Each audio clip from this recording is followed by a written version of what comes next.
Welcome to PK Woodworking. You may be wondering to yourself, hey Paul, why are you wearing this nice Calavera shop apron that's made out of some kind of leather in your shop for the first time, even though you've had it for probably a year and a half? Well, there's a good reason for that. So last weekend, if you're somebody who watches me on the Instagrams, which I don't post very often on, but last weekend I was running some stiles and rails through the shaper to do cope and stick doors. And I got through a bunch of it and I took some video and I put it on there. It was great. And then after I ran like the fifth piece, something happened.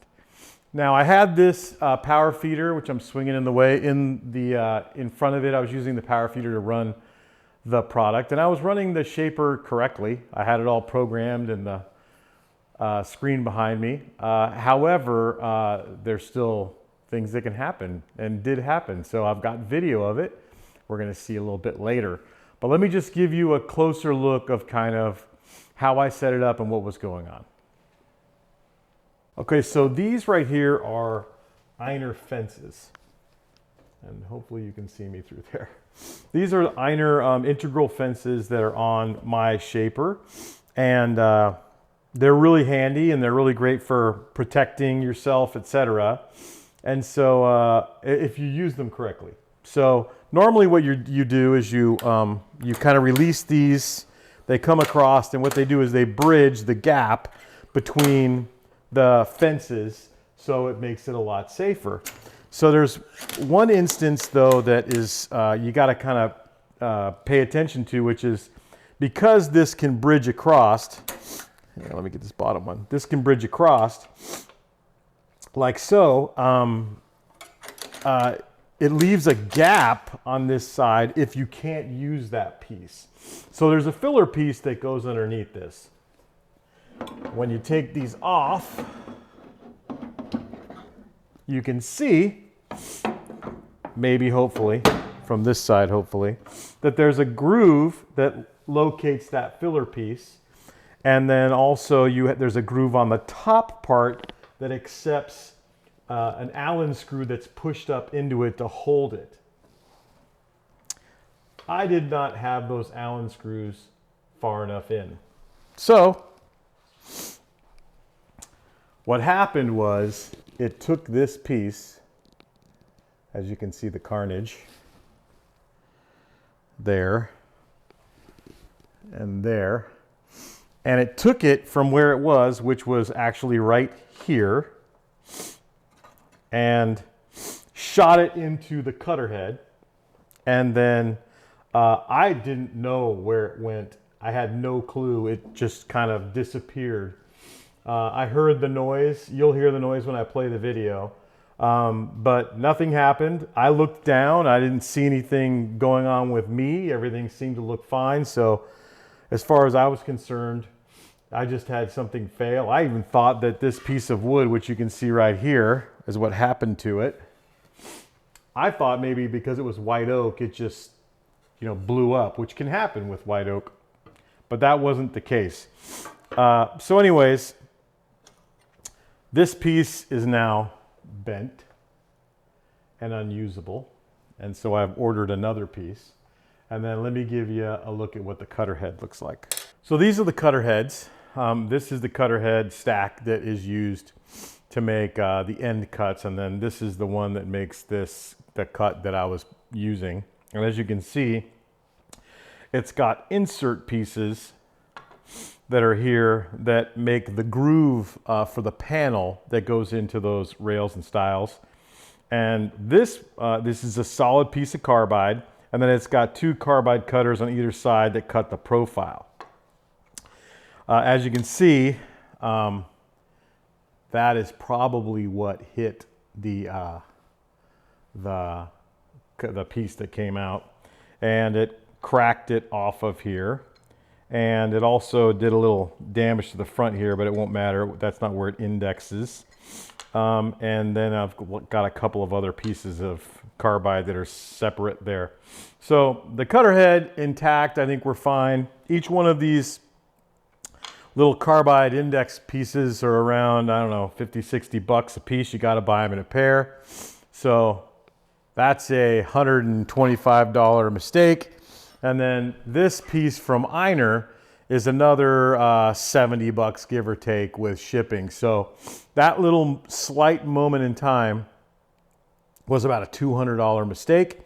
And then when you see the video and the fact that it actually came, this piece actually shot out and came at me, although I didn't feel it, it didn't leave a mark, I had nothing happen to my hands, it still was shocking to watch on the video. So I'm gonna show the video probably now, and I'll commentate around the video a little bit. So here I am starting to run the stiles and rails on the shaper, and I'm going to run the first one here.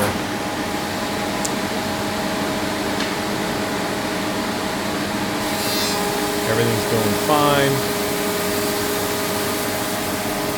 I'll show you here at the end here that what the actual cut looks like.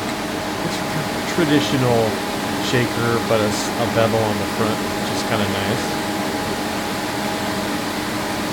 Now I decide Instagram time, so got my camera out, and this is the stuff that ended up on Instagram.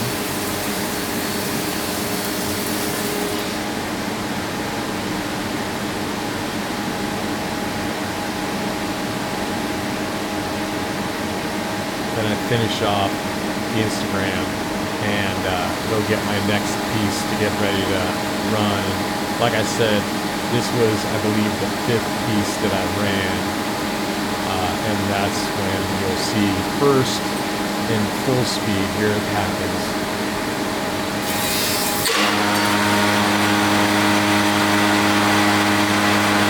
Now I'm going to do it in slower speed.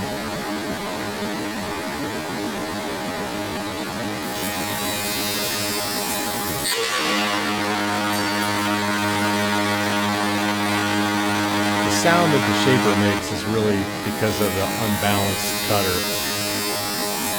But here's even slower speed. You see it hit my finger and then to my kind of shorts. And even slower speed now.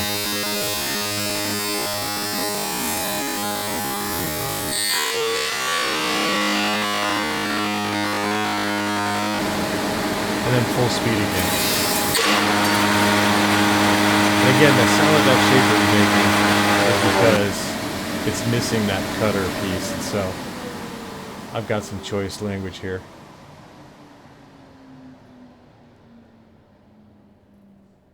What was that? Yeah, what was that?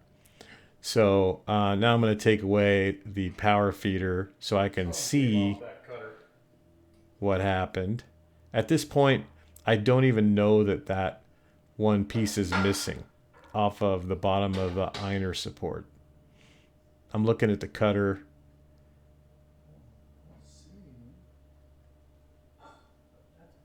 Oh, that came off. Now I see the missing piece.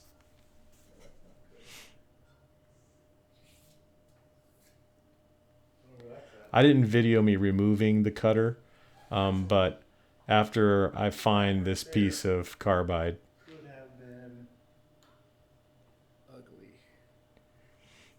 I proceeded to remove the cutter and just to make sure it was okay.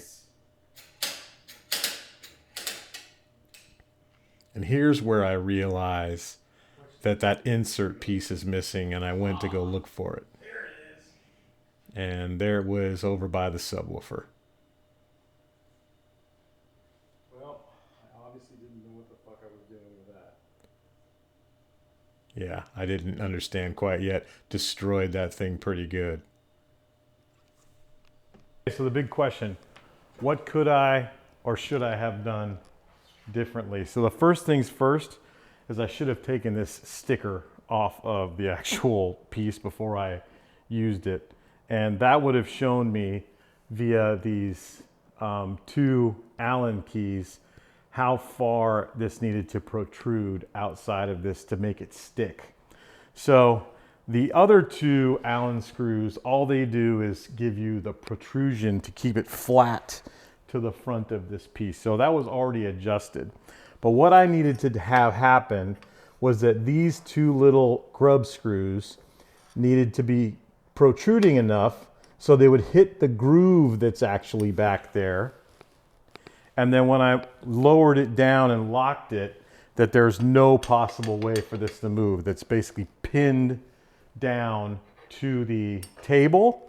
And then the groove above it gives you the safety that if you don't have it, you still have that mechanical hold that holds against the little groove, which obviously didn't work for me. So going forward, obviously easy to fix, to test, to make sure they can come in and out. Now I'll just show you what you're gonna see on the video, or what you already saw on the video, I should say, is that, you know, I had it like this, and I had the angle of attack against the fence, pretty solidly set. I was going against the fence.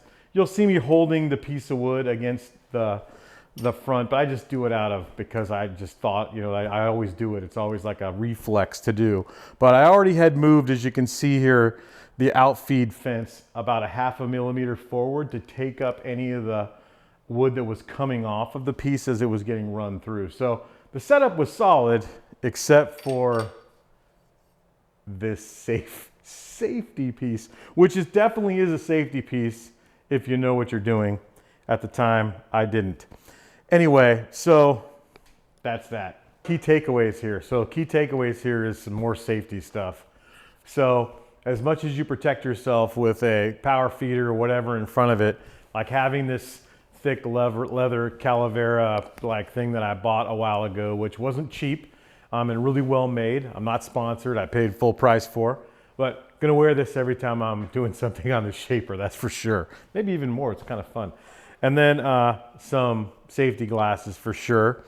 And then the other part of it is, even though you get these safety things from Einer, by the way, the Einer company, again, not sponsored, but they make some really amazing safety stuff specifically for the shaper, table saw, etc. They give you instruction manuals, but they're super basic, and they don't really give you everything that you would need to know from them.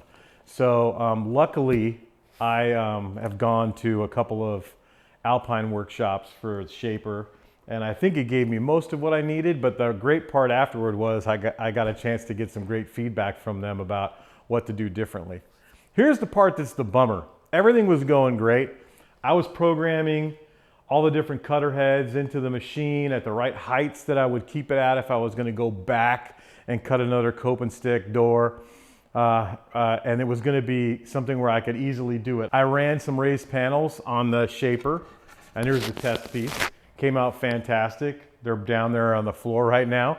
I would just say in general that so far so good when it comes to the shaper. It's been easy to program and easy to get them set up so that I can have like one cutter head and do multiple things in it.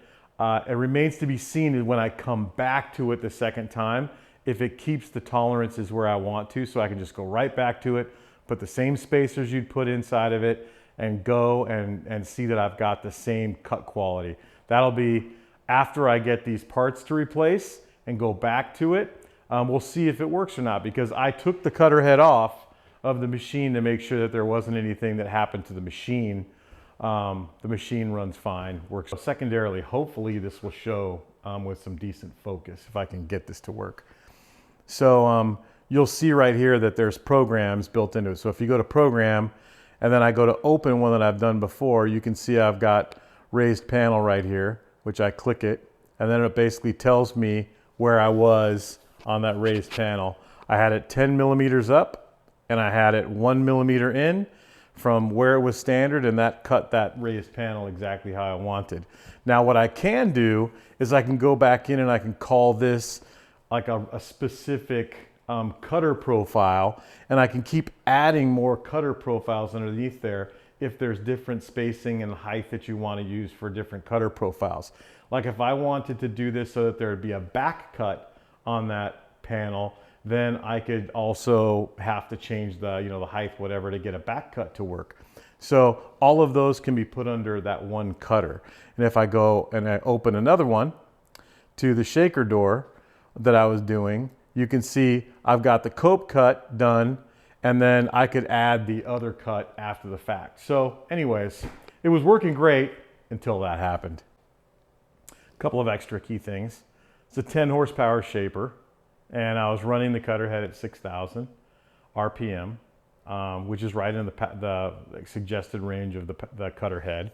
It wasn't a really big cutter head. It didn't have a lot of mass, but you can get, like, this can run much bigger cutter heads. So the amount of respect you need to have for a machine like this is a little different than you'd have for a router table, etc. But if you're doing the right stuff, you should be able to be safe.